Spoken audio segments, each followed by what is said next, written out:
Olá, sejam todos bem-vindos a mais um programa Business Connection by Ibrei. Sou a Kemi Soid Ibrei e neste programa estaremos sempre trazendo economistas, empresários e autoridades especializadas em países da Ásia.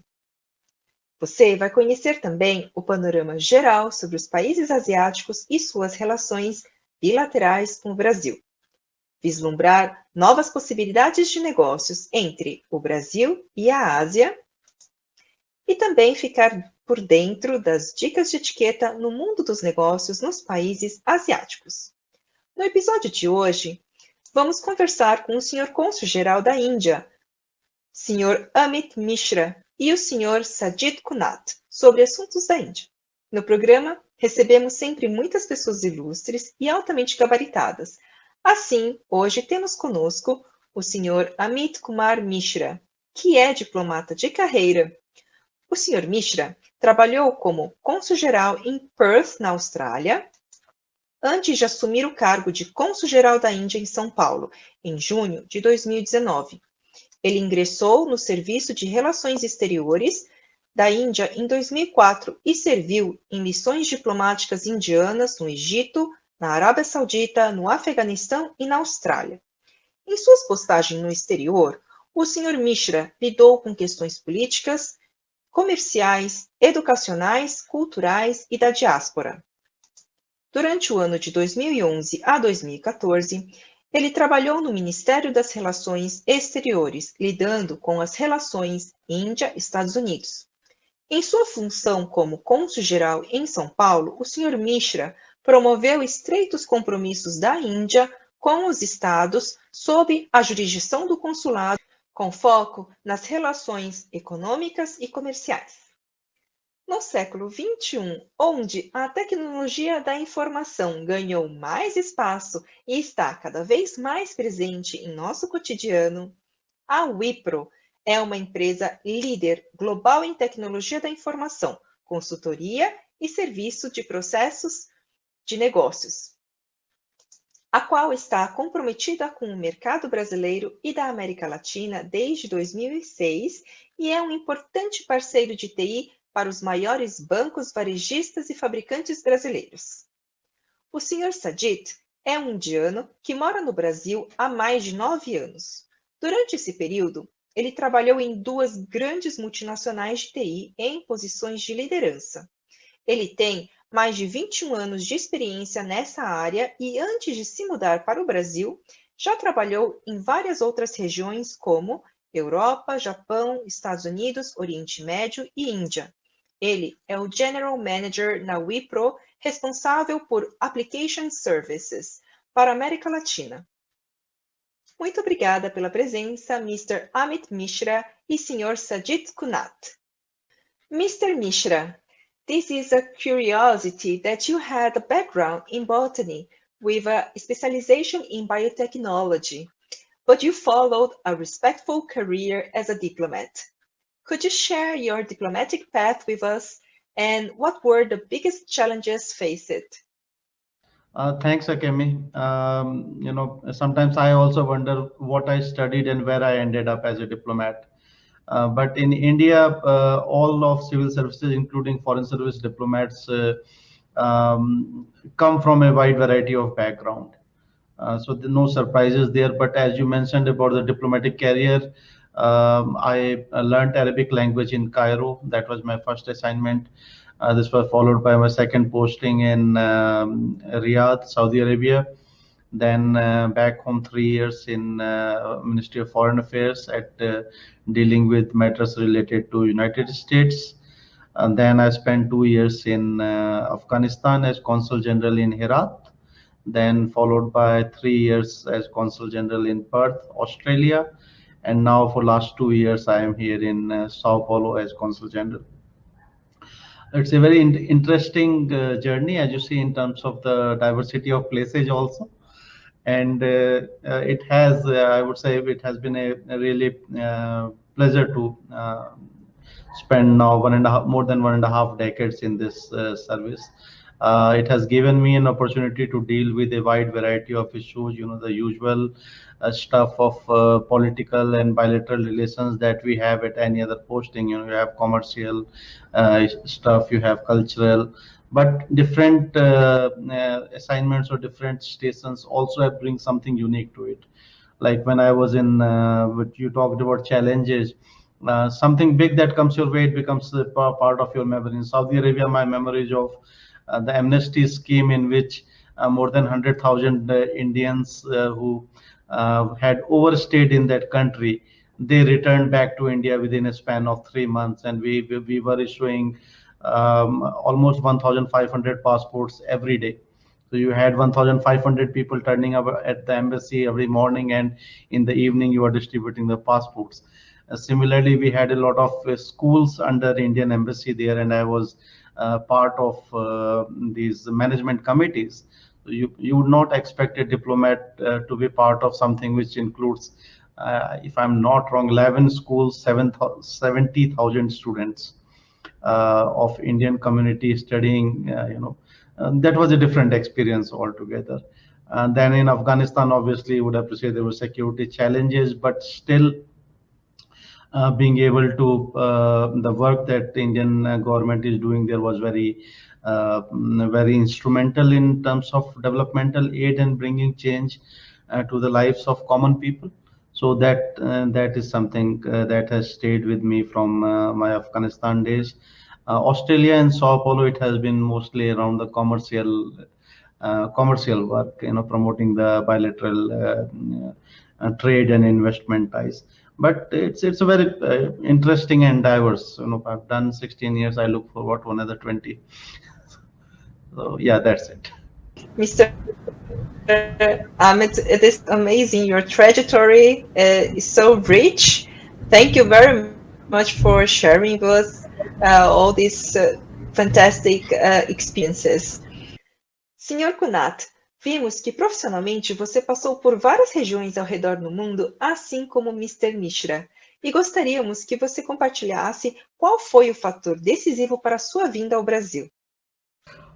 Obrigado pela pergunta, Kimi. Acho que isso foi uma história interessante mesmo, né? Eu recebi essa oportunidade no começo de 2012, e se você lembra, né, naquela época o Brasil era o foco do mundo inteiro.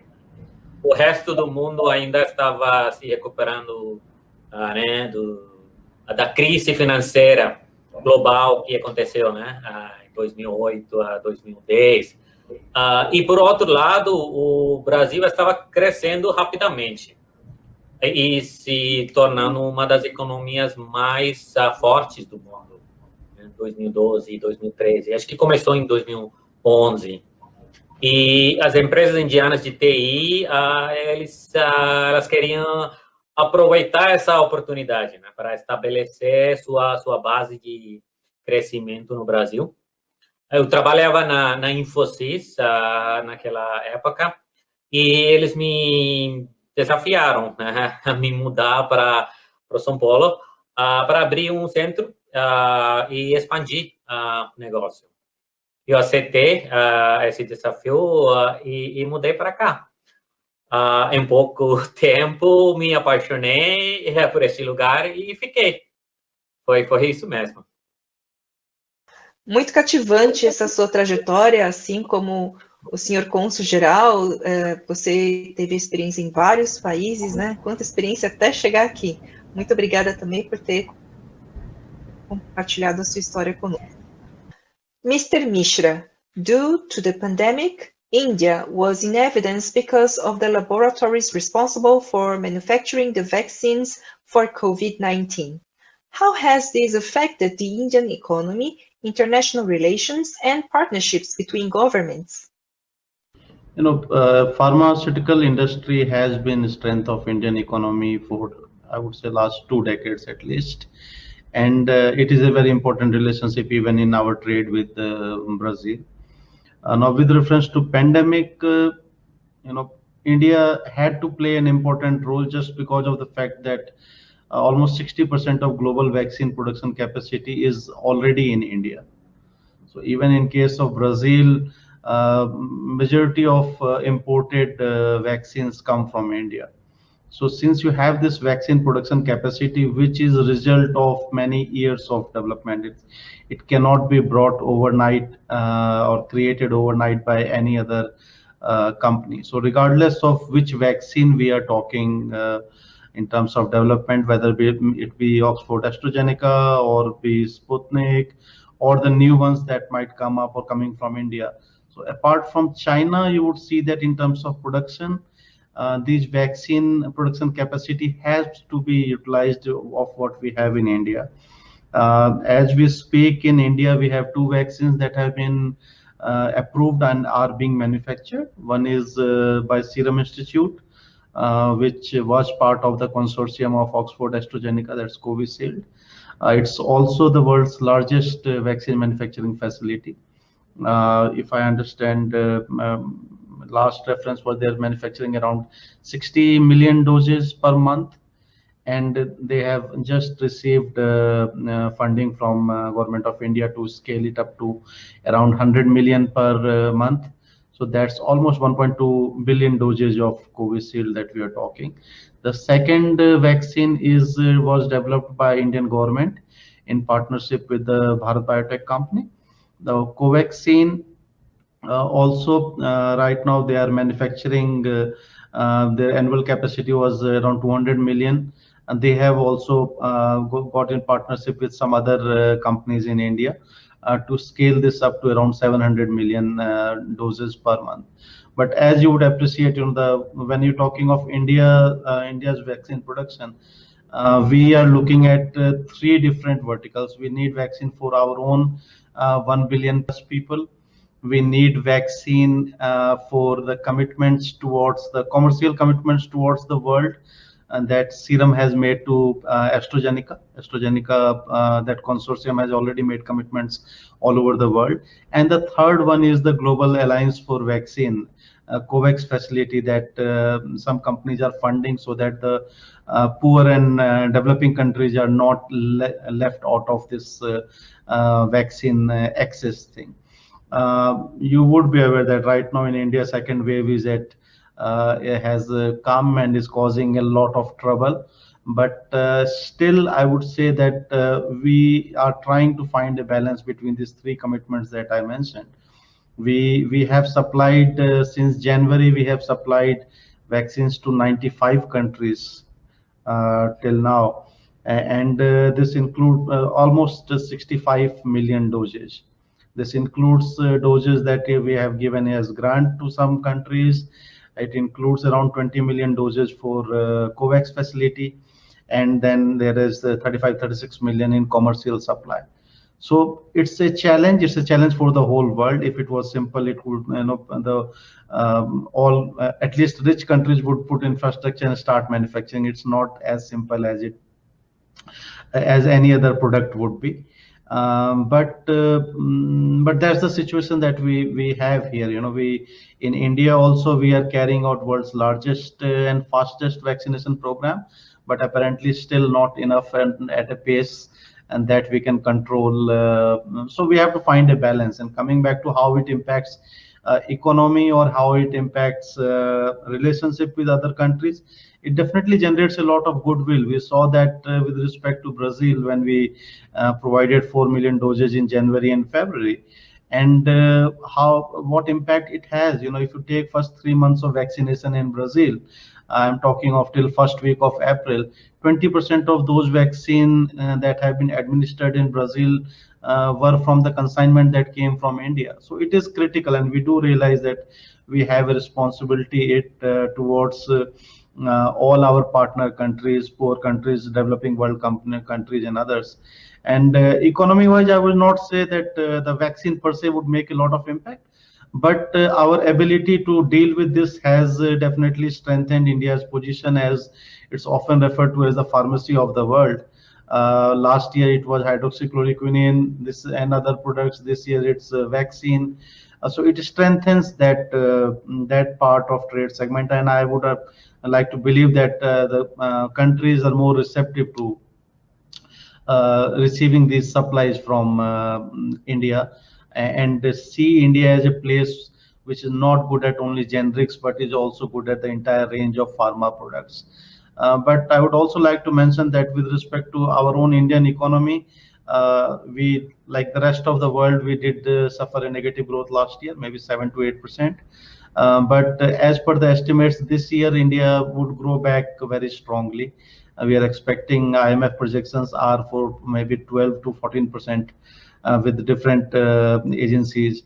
So that's a good growth. I think we'll be back on the track that we were before the pandemic came, and this year should be good enough to vaccinate the majority of our target population and continue with the economic rebuilding. Thank you very much, Mr. Mishra, with all this detailed information and rich information that you brought to us. I think indeed India is doing a really important role for all the countries, because we are all depending and needing these vaccines. Sr. Kunat, como o setor de tecnologia indiana pode influenciar e se tornar parceiro do Brasil dentro dos setores de defesa e inteligência artificial, visto que estamos num mundo onde a privacidade tem sido uma pauta internacional? A tecnologia indiana pode influenciar a direção de crescimento do Brasil de várias maneiras, não apenas nesses setores e não apenas na área de proteção da privacidade.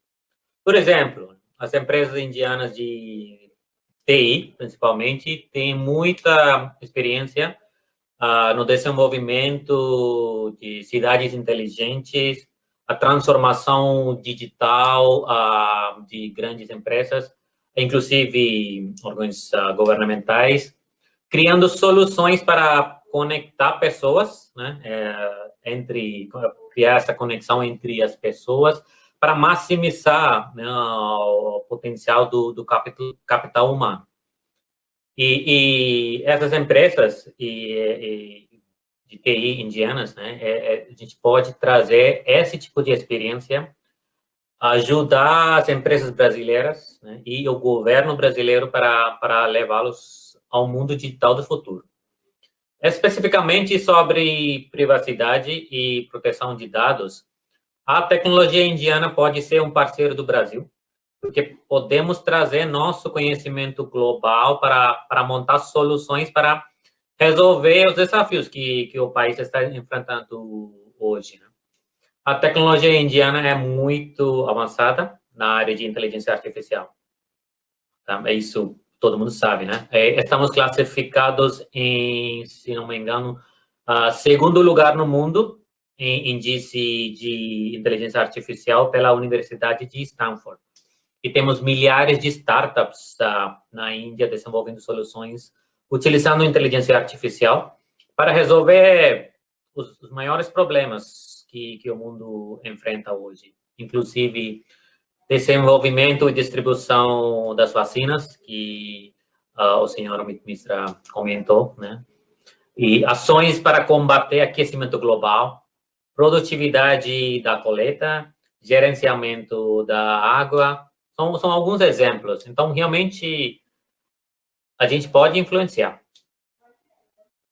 Muito interessante toda essa informação que você trouxe, pois acredito que a tecnologia acabou avançando mais rápido do que as pessoas esperavam, né? Realmente, os crimes cibernéticos e os casos judiciais de crimes na internet, né, eles têm aumentado intensamente, e acredito que a gente precisa muito desenvolver mais estratégias para nossa defesa e segurança também. Mr. Mishra, in your view, how is India's relationship with Brazil over the years? Do you believe that with the creation of the BRICS, this relationship has undergone some change? Compared to other powers, do you believe that there is room for us to increase our business relationship? Well, India and Brazil, share a very close relationship, and this is not only at a bilateral level, but I would say that since we We share a common viewpoint on many issues that come at global level, be it related to development, economic, or health issues and all sorts of issues. So we have common membership, and we share a lot of other platforms, be it smaller platforms, you can call plurilateral, like BRICS, or you have IPSA with South Africa, Brazil, India. And then there is BASIC with China in membership. Then you have G20. Then under the grouping of G4, we are trying to see the reforms of UN Security Council. And then there are very target-based, like solar energy. You have International Solar Alliance. Bioethanol, you have biofuture platforms. And then there are bigger multilateral bodies like United Nations, World Trade Organization, UNESCO, etc. I always insist that while BRICS is very useful, it brings together 5 countries, and together we bring a lot of value on table. But BRICS is not what defines India-Brazil relationship. It predates it, and its strength has been predating it. But I would, one has to just see the sheer exchange of visits. So we had 6 presidential visits from Brazil in last 20 years. So that should give you us an idea of how important India and Brazil are. The last visit by President Bolsonaro in last January was a milestone, and not in terms of even sheer size of delegation. It had the largest business delegation. You had 8 ministers traveling with the president. 15 MOUs and agreements were signed, which probably is the highest that Brazil has ever signed in any such visit. And if you look at the issues that these agreements covered, that gives you an idea. Oil and natural gas, bioenergy, cyber security, health, cattle genomics, mutual legal assistance treaty. So we have a very wide canvas of collaboration between the governments, and similarly on the cultural and people-to-people contacts. But I do agree that there is a huge scope, and I mean a huge untapped potential on the economic front. In the past, probably we have not looked, and when I say we, governments as well as business community have not engaged to the extent that we should have. Our economies are huge. We have regularly featured in top 10 economies, and combined weight is more than $4 or $5 trillion. But you look at the trade is just $7 billion, and we look at trade regardless of the volume. Both the governments are targeting doubling of trade to 15 billion by 2022, which now seems slightly difficult because of the pandemic impact. But if you look at what we are exporting and the areas what we are engaging, there is much more that we can do. If you look from exports from Brazil side, it's all commodity based. Brazil is not only commodity. Brazil has a lot on the technology and manufacturing side also to offer. There are areas where Brazil excels and has much more capability and competency than the similar industry in India. We aerospace, Embraer is just one example in this regard. But if you look at what Brazil exports crude oil, gold, cane sugar, iron metals. Brazil economy is more than that. We all know that. Similarly, from Indian side, if you see, we have some good blocks of export: pharmaceutical, textiles, auto components, chemicals, agrochemicals especially. But again, when you look at the basket that we export to the rest of the world, it's huge. And we just that our business communities have not been that much enthusiastic in past.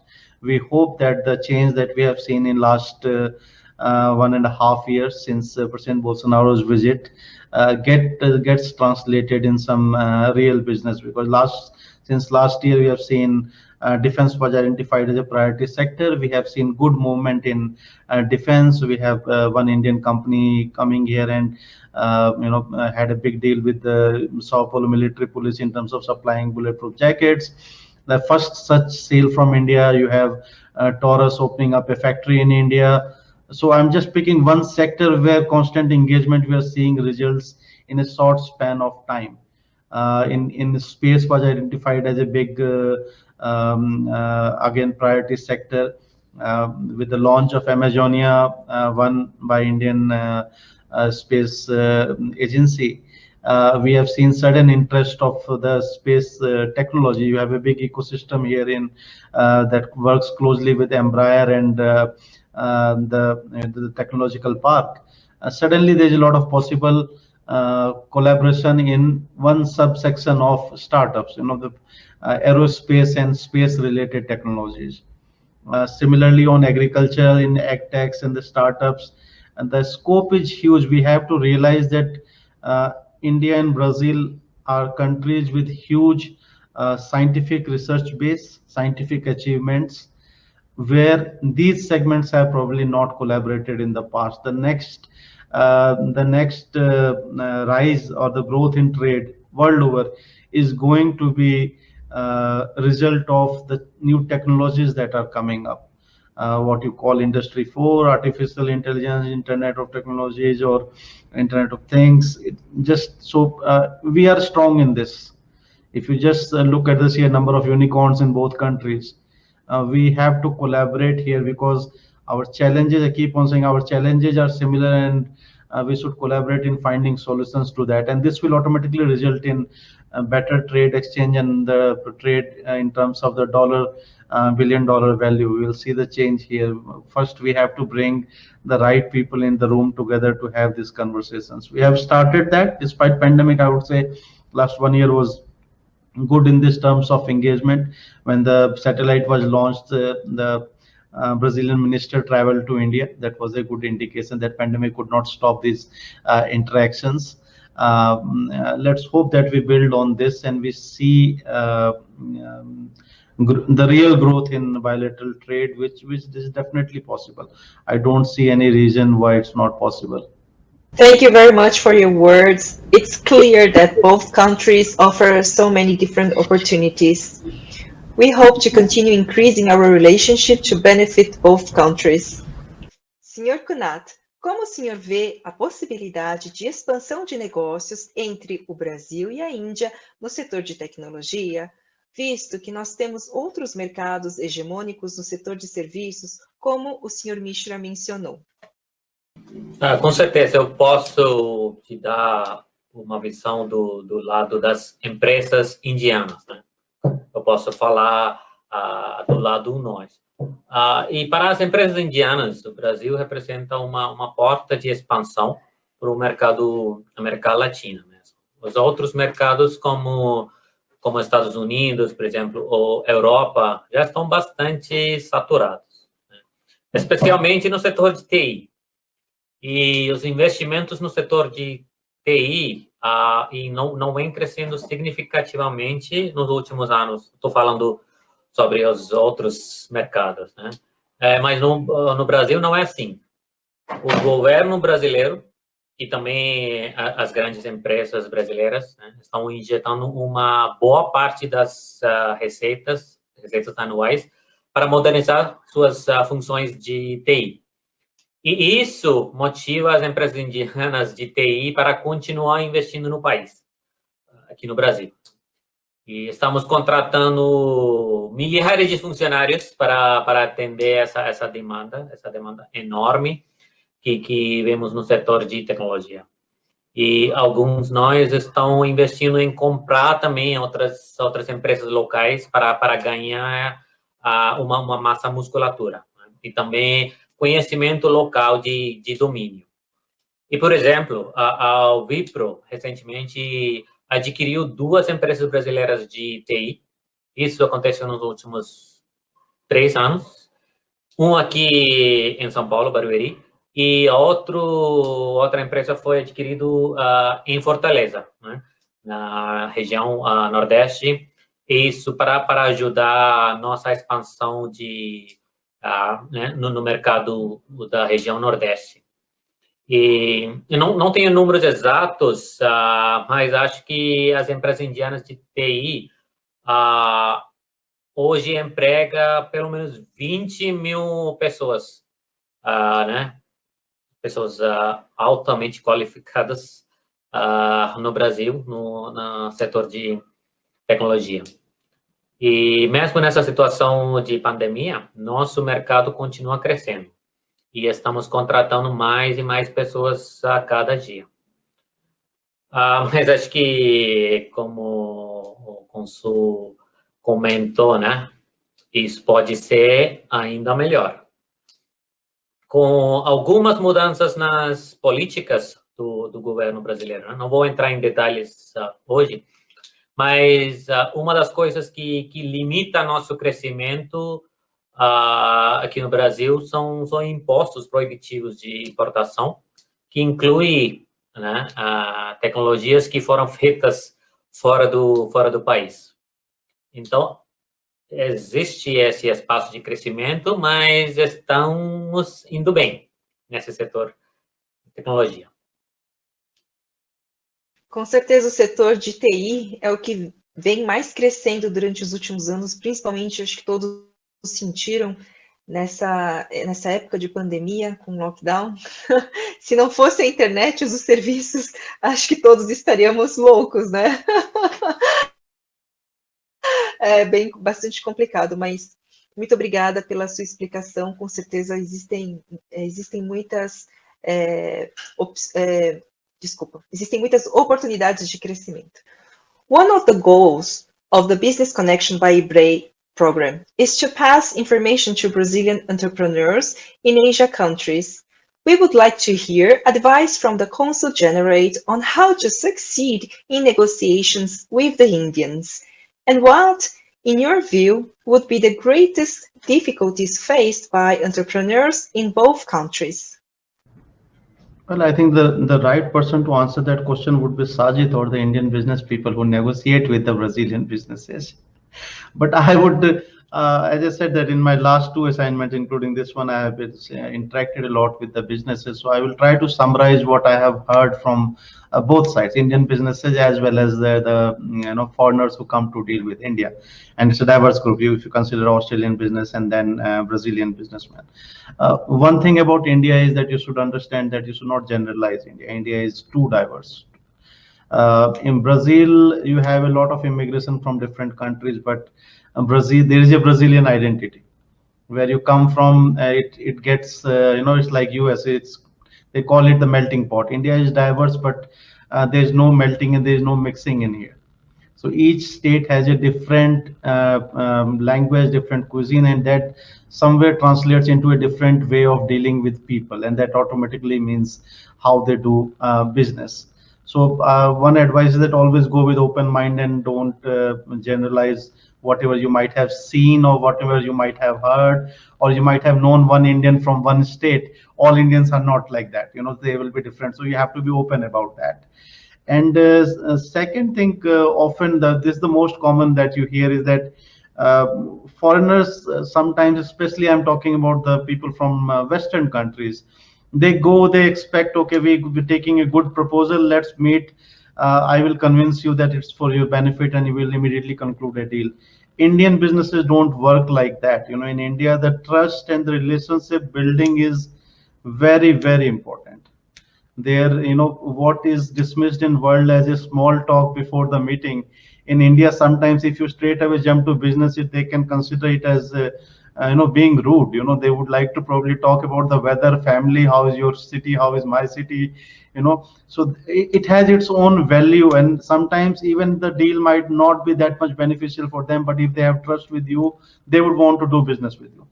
So that should not be ignored. And with this also, there is a factor of Indians are very reluctant to say no. So you have to learn and to read what they are trying to convey. When they say that we will try, well, we will see, they are politely trying to tell you that it might be really difficult. So you will be able, any business guy would be able to read this only when if you are able to spend some time with the person that you are dealing with. Now coming back to organizational, sometimes Indian businesses, government, private, public sector, hierarchy is there. So you have to figure out the people who you are dealing with. they have the decision-making capability. You should not, waste your time with people who don't have decision-making. This might differ, as I said, most of the business organizations, except the new ones that are coming up, most organizations have a hierarchy that is respected within, and also how they deal with outsiders. It's for the business guy who's coming from outside to figure out whether the person he is dealing with, whether he carries that decision-making capability or not. And lastly, I would say that you should play it by the ear. It's we believe in entire Oriental culture. Asia believes in the long-term relationships. We are not for quick deal, big profit, and then I don't know you, don't know me.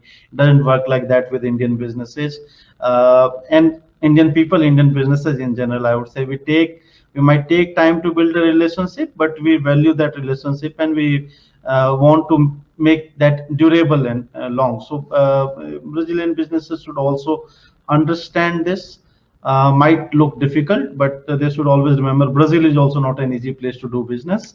But if we are able to make it work, in the tough times like this, times that we are seeing now around pandemic, when the economic challenges come, that times you will find that these business relations that you make with Indian partners, they are more durable than I would say, or compared to any other country. Thank you. It was excellent, and it's always captivating to listen to experts giving advice. Thank you very much, Mr. Mishra. And antes de continuarmos com a última pergunta para o Sr. Kunat, Sr. Kunat, se o senhor quiser fazer também algum outro comentário, porque nós aqui no programa também trazemos dicas de etiqueta no mundo dos negócios, alguma curiosidade sobre a cultura indiana que seja específica para business, se o senhor quiser também contribuir com alguma dica, por favor, fique à vontade. Acho que o Consul já comentou sobre as curiosidades, né? Mas temos várias coisas semelhantes, né? Entre as culturas, onde a gente respeita mais as pessoas, né? Mais do que o negócio. A gente faz negócio entre pessoas, não entre as empresas ou organizações, né? Isso é válido para o Brasil, mesmo para a Índia também. Então, somos bem semelhantes, né? A única coisa que eu queria adicionar. Ok, muito obrigada. Então, Sr. Kunat, agora, sendo a Wipro uma das maiores empresas de TI no mundo, eu gostaria que o senhor compartilhasse com nossos telespectadores sobre os serviços e os setores que a empresa abrange. Falando sobre a Wipro é uma empresa multinacional que nasceu na Índia em 1945, mesmo antes que a Índia ganhou a sua independência. Bem antiga essa nossa empresa. E a Wipro entrou no setor de TI na década de 90, e quando começou aquele boom, né, no setor de TI e BPO na Índia, décadas 90 e 2000. E atualmente temos mais de 190 mil funcionários no mundo inteiro. Faturamos quase 8,5 bilhões de dólares anualmente e estamos presentes em mais de 65 países no mundo. Com uma base tão grande e tantos anos de experiência no mundo de tecnologia, a Wipro hoje pode oferecer todos os serviços de TI que você pode imaginar. E para ganhar conhecimento nas novas áreas de tecnologia, né, como transformação digital dos negócios, inteligência artificial, a gente falou um pouquinho sobre isso também no começo.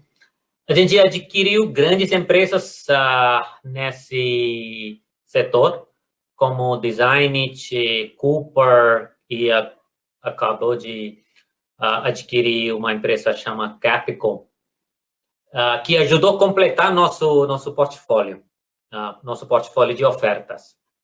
E entramos no mercado brasileiro em 2006, 2007. Temos mais de 3.500 funcionários aqui. A gente tem 3 centros de desenvolvimento no Brasil, 3 grandes centros de desenvolvimento, em Curitiba, em São Paulo, acho que 4, né? Rio de Janeiro e Fortaleza. A gente já entregou vários projetos de inovação, transformação digital e consultoria. Hoje somos parceiros principais de TI para as grandes marcas brasileiras em vários setores. Por exemplo, Bradesco e Itaú no setor financeiro, Vale, Gerdau no setor de fabricantes, né, grandes fabricantes e mining, Vivo no setor de telco, varejo, lojas pernambucanas. Só para dar alguns exemplos, né? Eu posso continuar falando sobre a Vipro, mas acho que em resumo é isso, né? E eu gostaria de agradecer a você, a Kimi e a organização Ebrei para essa oportunidade de conversar com você e compartilhar algumas dicas, algumas ideias né, sobre meu setor, setor de TI, com os seus telespectadores também, né? E, mais uma vez, obrigado. Nós que agradecemos. Eu agradeço muito, foi muito esclarecedor conhecer uma empresa tão importante no mercado hoje. TI se tornou essencial para as nossas vidas e é muito promissor realmente. Muito obrigada. Thank you very much, Mr. Amit Mishra, for your participation here in our program. It's an honor, truly honored to have you here with us. Well, thank you. Thanks for the opportunity. Obrigado. Quero agradecer também a Delight Modas por me investir nesse programa. Hoje conversamos com o cônsul-geral da Índia e com o General Manager e Head da Wipro, que é uma das maiores empresas de TI do mundo. Espero que você tenha gostado do nosso programa e do conteúdo que trouxemos. Se você gostou, convido você a nos acompanhar em nossas redes sociais, compartilhe com seus amigos e ajude-nos também a divulgar a cultura asiática no mundo dos negócios. Agora, se você tiver ainda perguntas, sugestões sobre países e temas que você gostaria de assistir aqui, nos escreva via direct no Instagram do nosso programa. Nos vemos na semana que vem. Até lá!